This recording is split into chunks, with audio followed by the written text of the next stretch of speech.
ஆன்மீக சொந்தங்கள் அனைவருக்கும் அன்பான மாலை வணக்கம். நாம் நம்மளுடைய சேனலில் தொடர்ந்து நிறைய சுவாரஸ்யமான ஆன்மீகம் சார்ந்த தகவல்களை தாங்க பார்த்துட்டு வந்துட்டு இருக்கோம். அந்த வரிசையில் இன்னைக்கு என்ன பார்க்க போகிறீங்க அப்படின்னா, ஆண்டினுடைய கடைசி மாதமான டிசம்பர் மாதம் கிட்டத்தட்ட பார்த்தீங்கன்னா இன்னும் ஒரு சில நாட்களில் வந்து முடிய போகுது. அதாவது இந்த ஆண்டோட இறுதி நம்ம எட்ட போகிறோம். அடுத்த ஆண்டு பிறக்க போகுது. எல்லாருமே புத்தாண்டை எதிர்நோக்கி ஆவலோடு இருப்பீங்கன்னு நினைக்கிறேன். ஸோ புத்தாண்டு பலன்களும் விரைவில் நம்மளுடைய சேனலில் வந்து பதிவேற்றம் செய்யப்படும். அதனால் நீங்கள் அதெல்லாம் தொடர்ந்து பார்க்கணுன்னு நினச்சிங்கன்னா சேனலை சப்ஸ்கிரைப் பண்ணிவிட்டு ஃபாலோ பண்ணுங்கள். அதோடு பார்க்கையில் இந்த காலகட்டங்களில் ஏற்படக்கூடிய முக்கியமான கிரக மாற்றங்களானது நிறைய மாற்றங்களை கடகராசி என்பவர்களுக்கு வந்து கொடுக்க இருக்குது அப்படின்னு தான் சொல்லணும். ஸோ அதுலேயும் கடகராசிக்காரங்க தான் ரொம்ப எதிர்பார்ப்புகளோடு இருக்கிறாங்க. உங்களுக்கு இனிமேட்டு கவலையே கிடையாது. அஷ்டம சனி முழுமையாக வந்து முடிய போகுது. இதுக்கப்புறம் உங்களுக்கு எல்லாமே வந்து உங்களுடைய லைஃபே ஒரு செட்டில் ஆகக்கூடிய ஒரு நிலை தான் வந்து உருவாக போகுது. அப்படி என்னென்ன கிரக நிலைகள் மாறுறாங்க, என்ன மாதிரியான பலன்கள் வந்து கிடைக்க போகுது அப்படின்றத தொடர்ந்து பார்த்து தெரிஞ்சுக்கலாம். வீடியோக்குள்ளே போகிறதுக்கு முன்னாடி நீங்கள் இன்னும் நம்ம சேனலை சப்ஸ்கிரைப் பண்ணாமல் இருக்கீங்க அப்படின்னா மறக்காமல் சேனலை சப்ஸ்கிரைப் பண்ணிக்கோங்க. கூடவே பக்கத்தில் இருக்கிற பெல் சிம்பிளையும் கிளிக் பண்ணிக்கோங்க. அப்போ தான் நாங்கள் போடக்கூடிய வீடியோக்கள் எல்லாமே உங்களுக்கு நோட்டிஃபிகேஷனை உடனுக்குடன் வந்தடையும். நீங்களும் பார்த்து பயன்பெறலாம். வாங்க வீடியோக்குள்ளே போகலாம். பொதுவாக ஒரு மனிதனுடைய வாழ்க்கையில் ஏற்படக்கூடிய இன்ப துன்பங்களுக்கு காரணம் பார்த்தீங்கன்னா அந்த மாதத்தில் இருக்கக்கூடிய மாத கிரகங்களுடைய அமைப்புகள் தான்.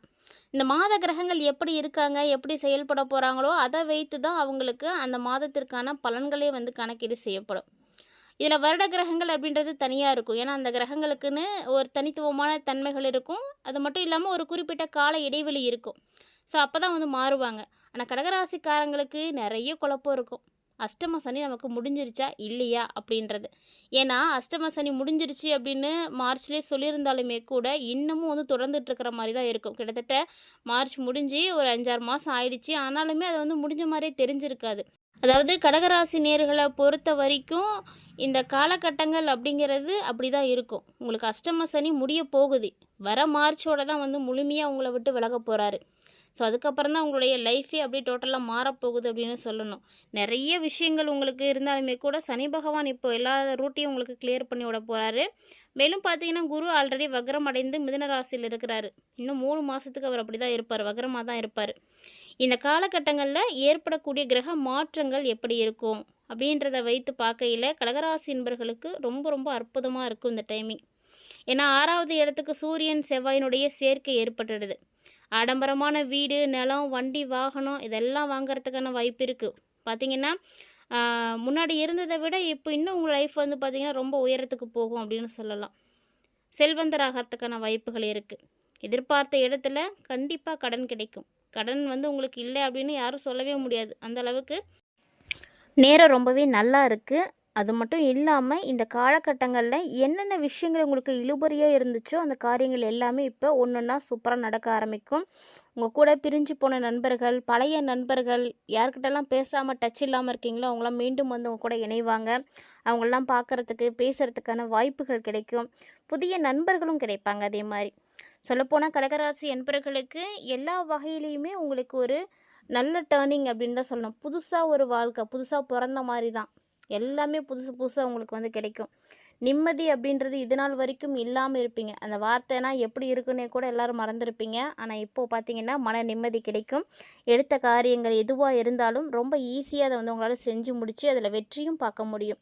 அதற்கான அமைப்புகள்லாம் நல்லாவே இருக்குது. நிறைய பேருக்கு உதவி செய்யணும் அப்படின்ற ஒரு மனப்பான்மை பார்த்திங்கன்னா இப்போ அதிகரிக்க ஆரம்பிக்கும்.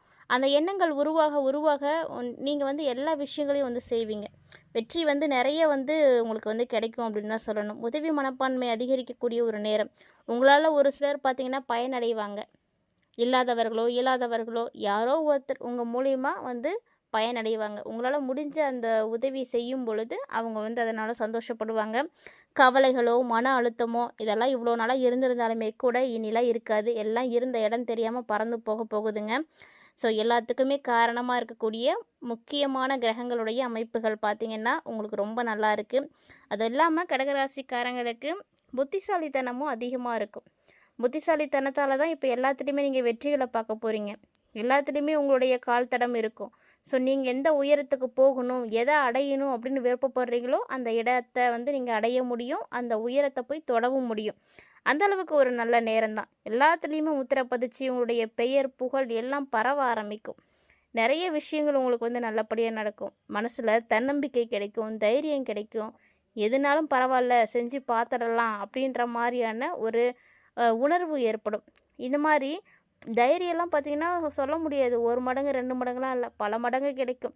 எதையுமே செய்ய முடியும். உயர்ந்து ரொம்ப உற்சாகத்தோடு நிமிர்ந்து நிற்கக்கூடிய ஒரு காலகட்டம். ஏன்னா சனி பகவான் மூலமாக இவ்வளவு காலங்களாக கூட பார்த்திங்கன்னா நீங்கள் ஒடுங்கி போய் இருந்திருப்பீங்க. ஏன்னா எது தொட்டாலுமே அது லாஸ் தான். நிறைய செலவு, நிறைய பொருட்கள், முக்கியமான பொருட்கள் களவு போகிறது, உங்களுக்கு பிடித்தமானவங்க உங்களை விட்டு பிரிந்து போகிறது, இந்த மாதிரியான சூழ்நிலைகளை எல்லாம் நீங்கள் இந்த டைமில் பார்த்துருப்பீங்க. இதில் எல்லாத்துலேயுமே ஒரு மாற்றம் தான் இப்போ உங்களுக்கு வந்து கிடைக்க போகுது அப்படின்னு சொல்லணும். பல வழிகளில் உங்களுக்கு நல்லதாக நடக்க போகுது. குறிப்பாக காதல் வாழ்க்கை ரொம்ப ரொம்ப நல்லா இருக்கும். இவ்வளோ நாளாக கூட கடகராசி என்பர்களுக்கு இல்லறம் கூட நல்லா இல்லாமல் இருந்திருக்கும். ஏன்னா பிரச்சனைகள் கண்டிப்பாக இருந்துக்கும். இப்போ பார்த்தீங்கன்னா பஞ்சமஸ்தானத்தில் புதனும் சுக்கிரனும் இணையறதுனால லக்ஷ்மி நாராயண யோகம் இந்த டிசம்பரில் உங்களுக்கு ஏற்படும். இந்த யோகம் பார்த்தீங்கன்னா கடகராசி நேயர்களில் பலருக்குமே காதல் அமைப்பில் வெற்றிகளை வந்து கொடுக்கும். புதுசாக காதல் நடக்கும். இல்லைனா காதல் வாழ்க்கையில் ஏற்கனவே இருக்கீங்க அப்படின்னா அந்த காதல் இப்போ திருமணத்தில் போய் நடைபெறும். கண்டிப்பாக குழந்தை பாக்கியம் இல்லாதவங்களுக்கு இனி குழந்தை பாக்கியம் இருக்குது. கடகராசிக்காரங்களே முயற்சி பண்ணுங்கள், குழந்தை பாக்கியம் கண்டிப்பாக கிடைக்கும். மேலும் அதுவும் இல்லாமல் ஏற்கனவே உங்களுக்கு வந்து குழந்தைகள் இருக்காங்க, ஆனால் நல்லா படிக்கலை, எந்த ஒரு திறமையுமே வெளிப்படுத்த மாட்டேங்கிறாங்க அப்படின்ற ஒரு கவலையெல்லாம் இருக்குன்னா இப்போது அவங்களுடைய எல்லா விதமான திறமைகளும் வெளிப்படுத்துவாங்க. உங்களுடைய குழந்தைகள் கலை, விளையாட்டுத்துறை அப்படின்னு எல்லாத்துலேயுமே சாதனைகளை படைக்கக்கூடிய ஒரு நேரம். ஆனால் குழந்தைகளுடைய ஆரோக்கியத்தில் கூட இவ்வளோ நாளாக நீங்கள் பிரச்சனைகளை பார்த்துருப்பீங்க. அந்த குழந்தைய பார்த்தா கூட ஏன்டா இப்படி இருக்குது அப்படின்ற மாதிரியான கேள்விகள்லாம் வந்து கேட்டிருப்பீங்க. இப்போ அப்படிலாம் இல்லைங்க, எல்லாத்துலேயுமே மாற்றங்கள் வந்து வரப்போகுது. அவங்க நீங்கள் நினைத்த மாதிரி வந்து மாறுவாங்க. ஸோ நல்ல ஒரு அன்பு, அந்யோன்யம் அப்படின்ற மாதிரி குடும்பத்தில் அம்மா அப்பாவோட ஒரு இணக்கம், நண்பர்கள், அக்கா தங்கச்சி, அண்ணன் தம்பி அப்படின்னு பாசத்தோடு வந்து செயல்படுவாங்க. கடகராசி என்பர்களுக்கு ஒரு மிகப்பெரிய ஒரு நேரம் தான் இது. இருந்தாலும் இந்த காலகட்டங்களில் சின்ன சின்ன விஷயங்களில் நீங்கள் கவனமாக இருக்கணும். அதெல்லாம் என்ன அப்படின்றத பார்க்கலாம். ஏன்னா நம்ம எல்லா நல்ல விஷயங்களையும் பார்த்துட்டு எதில் கவனமாக இருக்கணும் அப்படிங்கிறத தெரிஞ்சுக்காமல் போயிடக்கூடாது. கவனமாகவும் ஒரு சில விஷயங்களில் இருக்கணும். அதாவது பார்த்தீங்கன்னா இப்போ இருக்கக்கூடிய குரு டிசம்பர்லேருந்து இன்னும் 3 மாதம் 4 மாதத்துக்கு வக்ரத்தில் தான் இருக்க போகிறாரு. வக்ரம் பெற்ற குரு பார்த்தீங்கன்னா விரயத்தில் வேறு இருக்கிறாரு. அதனால் வம்பு வழக்குகள்லாம் வரும், கவனமாக இருக்கணும். காவல் நிலையம் போகிறது, நீதிமன்றம் போகிறது, இதுக்கெல்லாம் போகிற அளவுக்கு கூட நிலைகள் ஏற்படும். குழந்தைகளையும் எச்சரிக்கையாக பார்த்துக்கோங்க. ஏன்னா அவங்க மூலிமா நீங்கள் போகிறதுக்கான வாய்ப்பெலாம் கூட இருக்குது. நிறைய எதிரிகள் வந்து அதிகமாகுவாங்க. உங்களை எப்படியாவது அழிக்கணும் அப்படின்னு எதிரிகளுடைய சூழ்ச்சி அதிகமாக நடக்கும். வழக்குகளில் கூட தீர்ப்புகள் உங்களுக்கு எதிராக வந்து அமையும். நீங்கள் எதிர்பார்க்குற மாதிரி தீர்ப்பு கிடைக்காது. ஒரு சிலருக்கு வாழ்க்கை துணையை விட்டு பிரிந்து போகக்கூடிய நிலை கூட உருவாகும். அந்த மாதிரியான சூழ்நிலைகள்லாம் இருக்குது. ஸோ இந்த விஷயத்தெல்லாம் கவனமாக இருக்கணும். அதே போல் ஆரோக்கியம் அப்படின்னா வயிறு சம்மந்தப்பட்ட விஷயத்தில் கவனமாக இருங்க. ஏன்னா இதெல்லாம் உங்களுக்கு இந்த டைமில் வந்து ஏற்பட போகுது. தயவு செஞ்சு யாரையும் நம்பாதீங்க. யாரையும் நம்புனீங்க அப்படின்னா இந்த காலகட்டங்கள் உங்களுக்கு வந்து கை கொடுக்காது. எப்போதுமே நீங்கள் யாரை நம்பி ஒரு காரியத்தில் இறங்குறீங்களோ அந்த காரியத்தில் உங்களுக்கு துரோகம்தான் வந்து ஏற்படும். நம்பிக்கை துரோகம் தான் செய்வாங்க. கண்டிப்பாக அது நல்லதில் முடியாது. அதனால் கடகராசிக்காரங்களாம் என்ன பண்ணுறீங்கன்னா உங்களால் என்ன செய்ய முடியுமோ உங்களுடைய தகுதிக்கு ஏற்ற மாதிரி நீங்கள் செய்ய நினைக்கிறத மட்டும் செய்யுங்க. மற்றவங்களோட விஷயத்துலலாம் எதுலேயுமே நீங்கள் வந்து கலந்துக்காதீங்க. அதே போல் யாரையும் நம்பி அவங்க நமக்கு துணையாக இருப்பாங்க, அவங்க நமக்கு ஹெல்ப் பண்ணுவாங்க அப்படின்ற மாதிரிலாம் அடுத்தவங்க மேலே நம்பிக்கையை வச்சு எதையும் செய்யாதீங்க. ஏன்னா அப்படி ஒரு வேளை நீங்கள் நம்பிக்கை வச்சிங்கன்னா அது டோட்டலாக உங்களுக்கு வந்து 0 தான். அதனால் நீங்கள் அதில் எதுலேயும் இறங்காதீங்க. செலவுகளும் பார்த்திங்கன்னா அதிகரிக்கிறதுக்கான வாய்ப்புகள் இருக்குது. முடிஞ்ச அளவுக்கு இந்த செலவுகளை எல்லாம் கட்டுப்படுத்துறதுக்கு சரியான திட்டமிடலோடு இருந்தீங்க அப்படின்னா ஓரளவுக்கு வந்து குறைக்க முடியும். இல்லை அப்படின்னா இதை வந்து சமாளிக்கிறது கொஞ்சம் கஷ்டமாக இருக்கும். ஸோ செலவு அதிகமாகிடுச்சு அப்படின்னா நிதி நிர்வாகம்லாம் கொஞ்சம் தாறுமாறாக இருக்கும். அதனால் கையில் பணம் இருக்கிற பணம் கரையிறது, இந்த மாதிரியான விஷயங்கள்லாம் நடக்கும். அதனால் அந்த விஷயத்தில் கவனமாக தான் இருக்கணும். மேலும் பார்த்திங்கன்னா உங்களுக்கு நிறைய மாற்றங்களும் வந்து இருக்குது. அதாவது ஒரு கிட்டத்தட்ட பார்த்தீங்கன்னா ஒரு 70% நல்லது நடக்குது அப்படின்னா அந்த 30% ஏற்படக்கூடிய தவறுகளில் நீங்கள் வந்து கவனமாக தான் இருக்கணும், ஜாக்கிரதையாக தான் இருக்கணும். ஏன்னா எல்லாமே உங்களுக்கு வந்து நல்லபடியாக இருக்காது. எல்லா கிரகங்களுமே நல்லது செய்யாது. ஒரு சில கிரகங்கள் அதனுடைய வேலைகளை செய்ய தான் செய்யும். அந்த மாதிரி பார்த்திங்கன்னா இந்த டிசம்பர் மாதம் 15க்கு பிறகு பார்த்திங்கன்னா இது மாதிரியான மாற்றங்கள் எல்லாம் உருவாகும்.